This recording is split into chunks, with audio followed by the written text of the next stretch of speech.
மக்கள் அனைவருக்கும் வணக்கம். நான் உங்கள் பிரகாஷ்.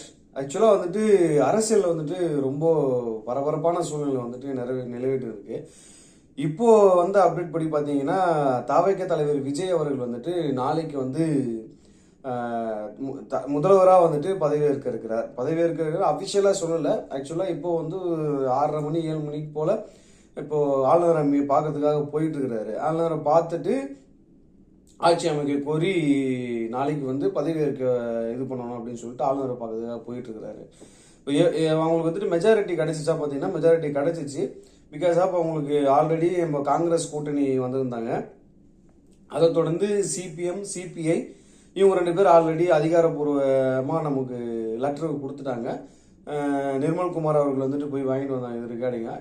இவங்க 2 பேர் வந்தது காரணமாக தொல் திருமாவளவன் அவர்களும் விசிகா கட்சியும் வந்து இணைந்தது. ஸோ தலா இவங்க 2 பேர்ட்டையுமே வந்து 3 பேர்கிட்ட தலா 2 எம்எல்ஏக்கள் இருக்கிறாங்க 2 பேர்ட்டையும். அதனால மொத்தம் 6 ஆச்சு. ஆல்ரெடி வந்து 107, 5 + ஒரு 6 கிட்டத்தட்ட 118. ஆட்சி அமைக்க தேவையானது 118. 118 பெரும்பான்மை கிடைத்ததுனால ஆளுநரை பார்த்து இன்னைக்கு அவர் கேட்க போறார், நாளைக்கு வந்து பதவியேற்க வைக்கிறதுக்காக. இன்னும் சற்று நேரத்தில் தெரிஞ்சிடும் ஆளுநர் அவர் வந்து மீட் பண்ண போறாரு அப்படின்னு சொல்லிட்டு, மீட் பண்ணிட்டு நாளைக்கு வந்து பதவியேற்க போறாரு அப்படின்னு சொல்லிட்டு.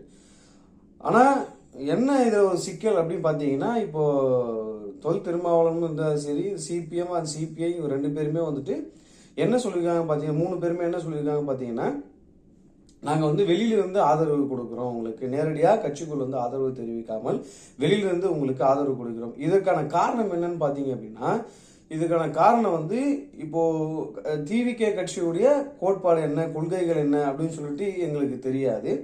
இத்தனை நாள் நாங்கள் வந்து திமுக கூட இருந்தோம். திமுக கூட இருந்தால் இந்த தேர்தலை சந்தித்தோம் 2026. இப்போ உங்களிடம் கூட்டணி வைப்பதற்கான காரணம் வந்துட்டு, இப்போ திருப்பூர் ரீஎலெக்ஷன் வச்சா தேவையில்லாம வந்து பிரச்சனை வரும். அதுக்கு வந்து தேவையில்லாம ஒரு பெரிய ஒரு செலவு இருக்கு. அந்த மாதிரியான மக்களுடைய நலனும் கருதி நாங்கள் வந்துட்டு உங்களுடைய கூட்டணி வைக்கிறோம். அதனால நாங்கள் எந்த ஒரு பதவிக்காகவும் எந்த ஒரு பொறுப்புக்காகவும் உங்களுடைய கூட்டணி வைக்கல அப்படின்னு சொல்லிட்டு 3 பேருமே தெளிவாக சொல்லிட்டாங்க.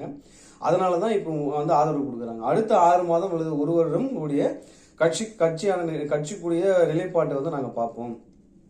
கட்சி வந்து எப்படி போகுதுன்னு பார்த்துட்டு தொடர்ந்து நாங்கள் வந்துட்டு உங்களுடைய கூட்டணி வைக்கலாமா அல்லது பிரிந்து செல்லலாமா அப்படின்ற மாதிரி ஒரு நிலைமை வரும்னு சொல்லிட்டு விசிகா தலைவர் திருமாவளவனும் மார்க்சிஸ்ட் கம்யூனிஸ்ட் கட்சி தலைவர்களும் தெரிவித்து தான் கூட்டணி வந்து அமைச்சிருக்கிறாங்க. ஸோ இதனால என்ன ஆகும்னு பார்த்தீங்கன்னா, இப்போ வந்து பெரும்பான்மை 118 நிரூபிச்சிட்டாங்க. 118ல் இப்போ அவங்க வந்து ஒரு காலக்கெடு கொடுத்துருக்காங்க 6 மாசமா.